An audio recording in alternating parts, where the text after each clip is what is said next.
Now students, let's see how do we write the equation या formula for upthrust जब दो तीन liquids में बॉडी डूबी हुई हो, एक लिक्विड में नहीं। जैसे कि हमने देखा कि अगर एक लिक्विड में बॉडी डूबी है,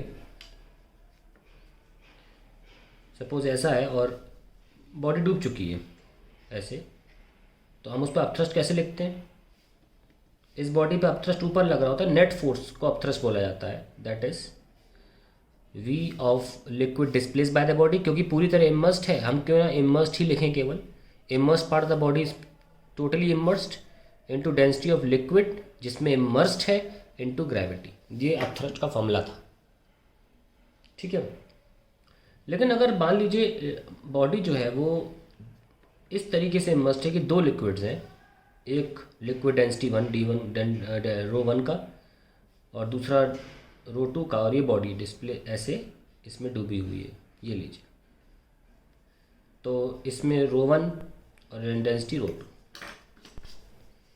एक बात यहाँ मैं नोट सब चीज़ें मार्क कर दूँ सबसे पहले तो, कि जो ऊपर की सरफेस है ये x1 नीचे है हमारे मेन सरफेस के, जो पार्ट पहले लिक्विड में इमर्स्ड है वो H1 है, और जो पार्ट दूसरे लिक्विड में इमर्स्ड है वो H2 है।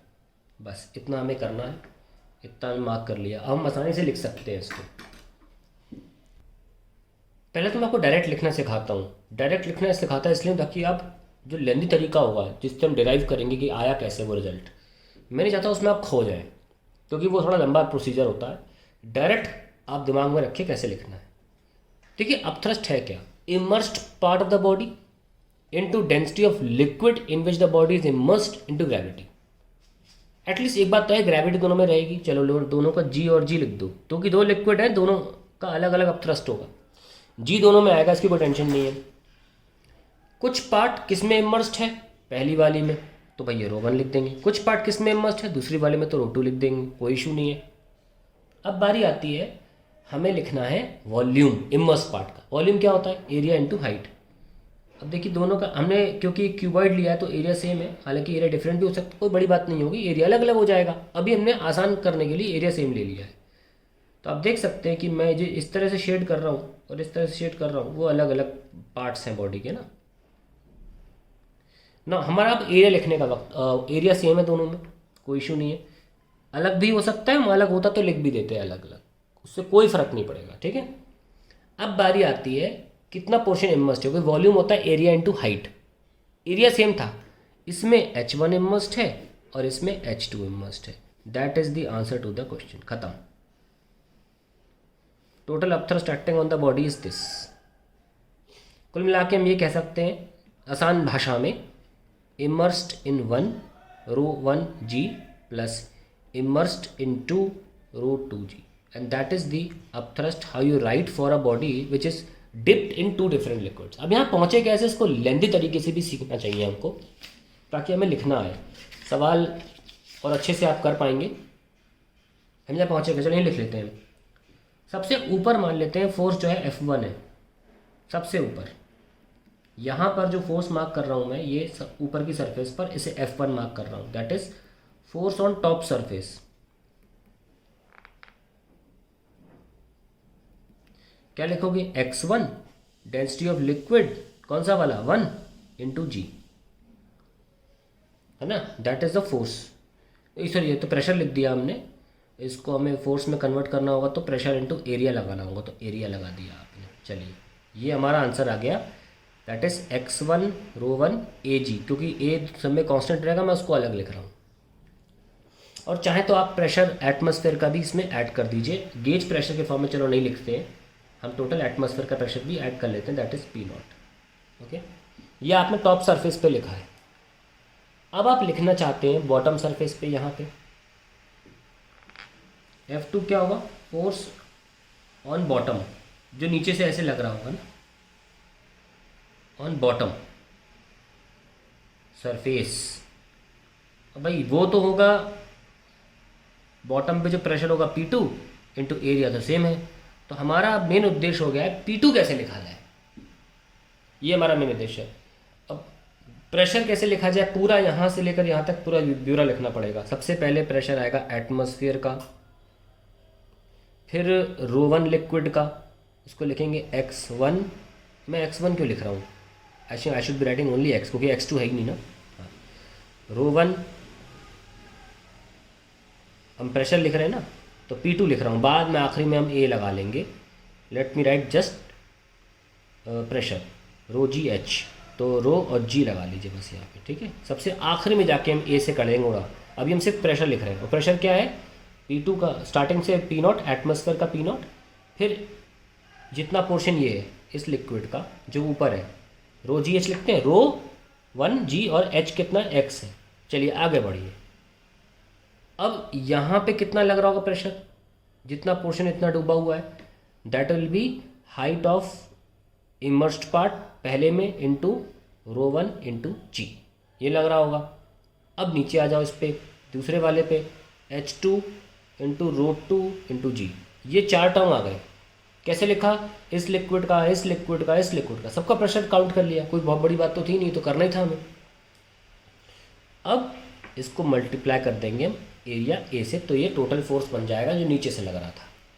थोड़ा सा और से सॉल्व कर लेते हैं। P0 मैं आपको दिखा दूँ कौन किसका है, प्लस H1 प्लस x, ये कॉमन ले सकते हैं ना, क्या आ जाएगा, रो1 इंटू जी प्लस, तो चाहे तो आप ये एरिया भी लिख लो जोड़ के, इसमें भी एरिया लिख लो जोड़ के। अब मैं मल्टीप्लाई कर रहा हूँ ना, इनको देखो मैंने कॉमन ले लिया, रो H1 प्लस एक्स, और फाइनली H2 रो2 जी इंटू ए।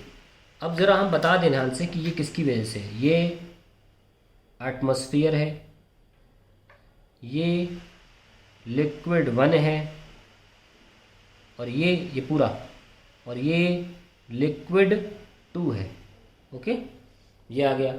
अब मैं पन्ना नहीं पलटना चाहता, मैं नीचे ही लिख दूंगा, एक पन्ना कंटिन्यू कर देता हूँ, आप मेरे साथ साथ लिख लीजिए।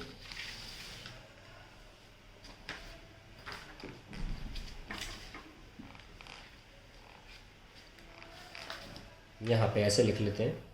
चलिए शुरू करें। अब थ्रस्ट क्या होगा, F2 माइनस F1। ओके, चलिए शुरू करें।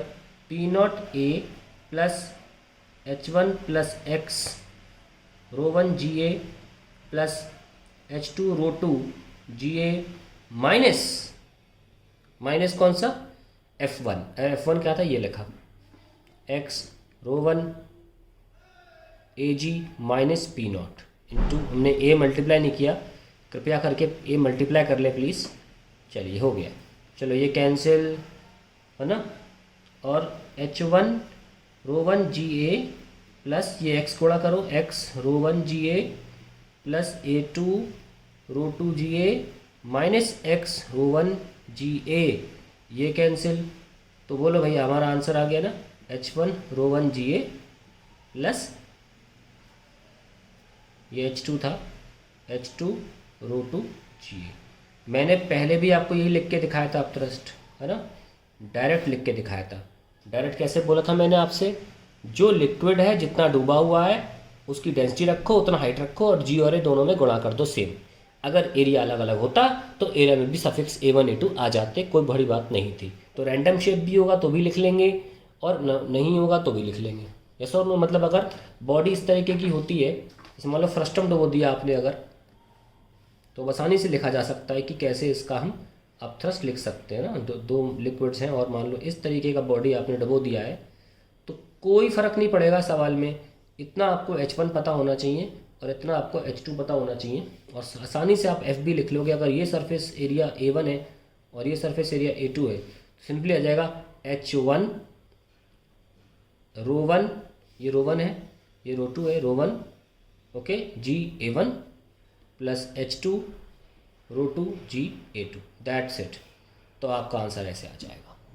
तो अल्टीमेटली मुद्दा बस यही है कि आप लिखें जितना इमर्स्ड 1 में है इंटू जी इंटू रो 1, और जितना इमर्स्ड आपका 2 में है इंटू जी लिख लो, चलो पहले जी लिख लिया है, रो 2। यही आपका मुद्दा रहेगा हमेशा डायरेक्ट लिखने का। मैंने आपको डिटेल में इसलिए लिखवाया क्योंकि मैंने खुद एक्सपीरियंस किया, कुछ क्वेश्चंस ऐसे होते हैं जहाँ पे आपको ये प्रोसीजर पता होना चाहिए, इसलिए मैंने इसको थोड़ा खोल के लिखा है। कभी आप फ्यूचर में ऐसे किसी क्वेश्चन के सामने पढ़ें और डायरेक्ट लिखने से आंसर नहीं आ रहा हो तो आपको अंदर की बारीकियाँ पता होना चाहिए कि आ कहाँ से रहा है, इसलिए मैंने ये भी लिख के दे दिया है।